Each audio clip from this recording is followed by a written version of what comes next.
Just for fun, try this one on for size. Which music legend once called Tom Jones the greatest singer in the world behind closed doors? Think you know it? Okay, here's another. His biggest regret in life isn't the affairs, the fame, or even the scandals. So what is it?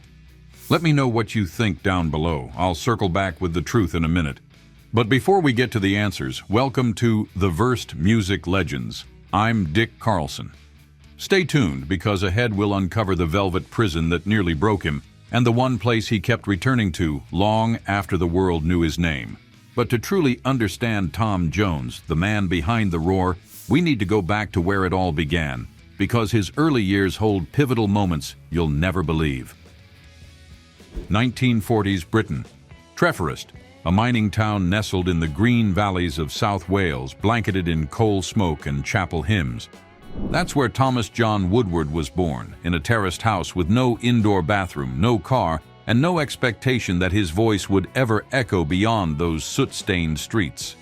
It was a world of hard men and harder jobs, where pride came not from possessions, but from survival. And yet, even then, something inside him was already straining for more. By the time he was 12, illness had all but caged him. Tuberculosis kept him bedridden for nearly 2 years. 2 years alone with nothing but the radio, his imagination, and the echoes of gospel and blues drifting through the dial. While other boys played football on the slag heaps, Tom lay still, absorbing the wails of Little Richard, the cries of Mahalia Jackson, and the fire of Elvis. That room became his chapel. He didn't just learn how to sing, he learned how to sound like he meant it. At 17, life took a sharp left turn. A girl named Melinda Trenchard, Linda, became pregnant, and Tom did what his upbringing demanded. He married her. Shotgun wedding, modest ceremony, a baby boy named Mark. He was still just a teenager, hauling bricks by day and selling vacuums door to door by night. But Linda? She wasn't just his first love. She was the one who saw him before the world did. But this story's far from over. The escape hatch came late nights at the working men's clubs, fronting a local beat group called Tommy Scott and the Senators. He wore flashy suits from a local tailor, working-class glam with a twist of Vegas dreaming. It was scrappy, sweaty, and loud, but for the first time he felt larger than the valleys that raised him. He'd never lived anywhere else, but his voice had already started climbing out of those valleys. In 1963, everything changed. A manager named Gordon Mills heard that voice and knew it didn't belong in back rooms anymore. He gave him a new name, Tom Jones, and brought him to London. New city, new clothes, same voice, only now the world would have to listen. The boy from Pontypridd had found his voice. Now the world was about to hear it scream. 1964 was the year everything changed. Tom Jones, newly christened and London-based, stepped into a recording booth and sang "It's Not Unusual" with so much fire that the song, originally meant for someone else, became unmistakably his. The track shot straight to #1 in the UK, then crossed the Atlantic and crashed the American charts. And just like that, a working-class Welshman with a gospel heart and a lion's roar became a global phenomenon. By 1965, he was on The Ed Sullivan Show, shaking hips in tailored suits with that unmistakable swagger. Suddenly, he was flying first class, sipping cocktails at the Beverly Hills Hotel, and catching glimpses of himself in storefront TVs across the world. He bought his first Cadillac, then a Jaguar, then a Bentley. The shy boy who once sold vacuums door to door now needed an assistant just to keep up with his wardrobe. Sharp lapels, open collars, rings on fingers, chest hair proudly defiant. But no matter how extravagant the clothes or how frenzied the crowds, one thing always remained on him: his wedding ring. He never took it off, even as everything around it became harder to defend. More on that later. Then came Las Vegas, Caesar's Palace, 1966. This wasn't just a booking, it was a coronation. Women screamed, lingerie flew, and Tom delivered night after night with the discipline of an athlete. No speaking before shows, steam rooms to protect his voice, and every move choreographed down to the smallest swivel. And in the middle of that shimmering madness, Elvis Presley. Not just a fellow legend, a fan, a brother in arms. The two would share quiet hotel room hangs and riotous nights, trading stories and stage secrets. Elvis didn't just like him. He looked at Tom and saw greatness staring back. One night, away from the press, he leaned in and said it. "You're the greatest singer in the world." So remember that quiz question. That wasn't fan gossip. That was the king himself. And he wasn't joking. Tom's ascent was dizzying. Grammy wins, James Bond themes, TV shows like This Is Tom Jones, and a move to Los Angeles where the mansions were bigger, the nights longer, and the spotlight blinding. But behind the sparkle, something subtle began to shift. The man with the golden voice was becoming a myth, even to himself.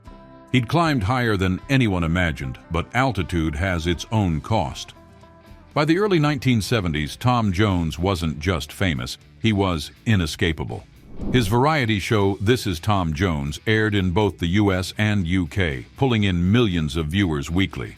He flew in private jets, stayed in penthouse suites lined with mirrors, and spent over $1,000 a day on appearance alone.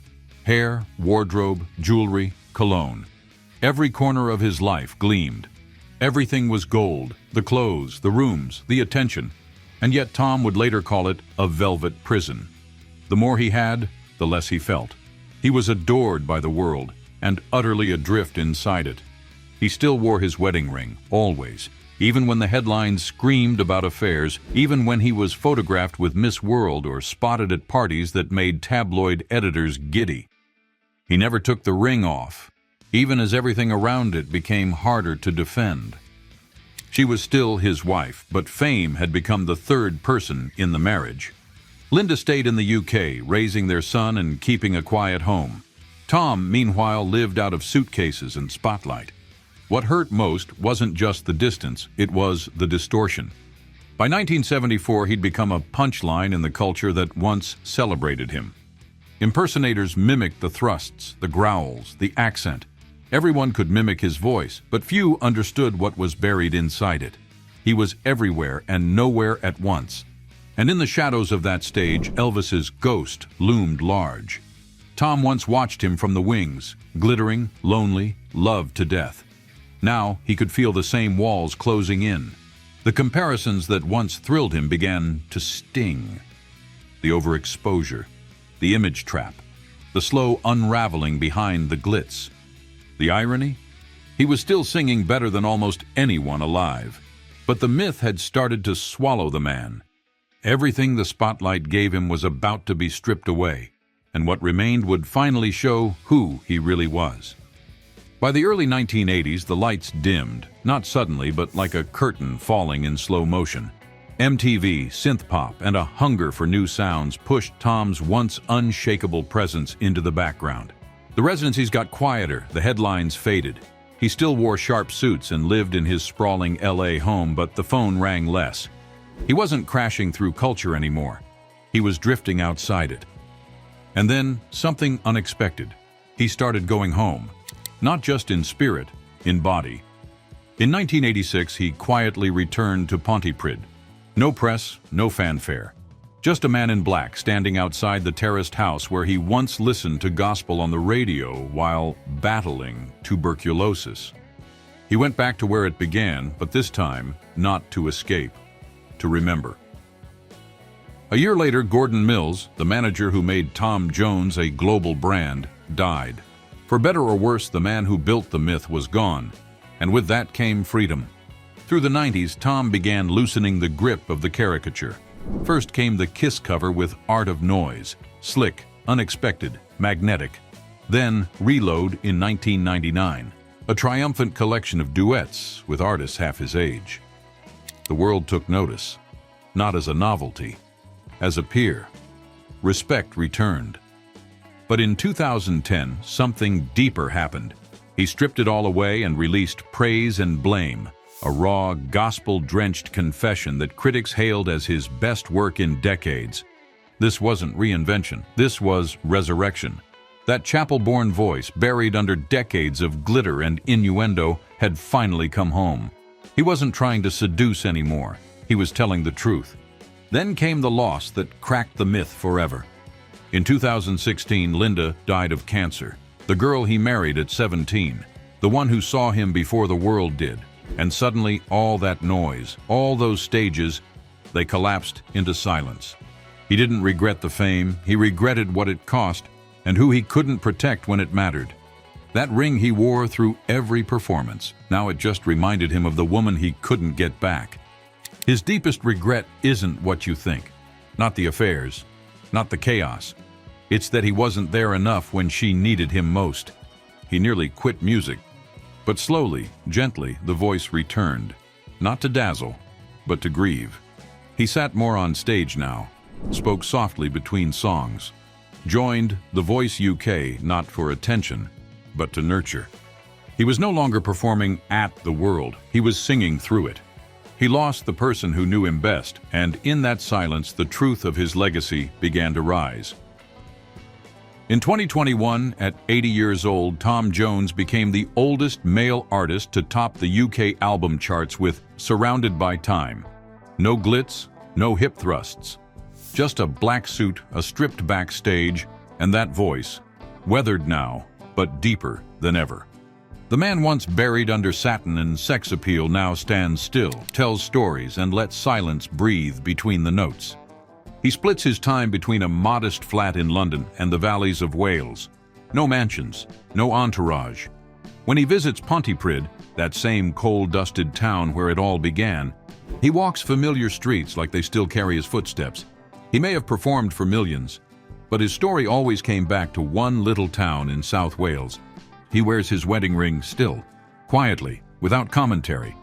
On The Voice UK, Tom mentors young singers with a warmth that feels earned, not rehearsed.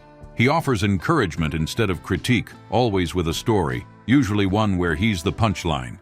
But when he speaks about love, she's still the only name in the sentence. The cultural tide has turned.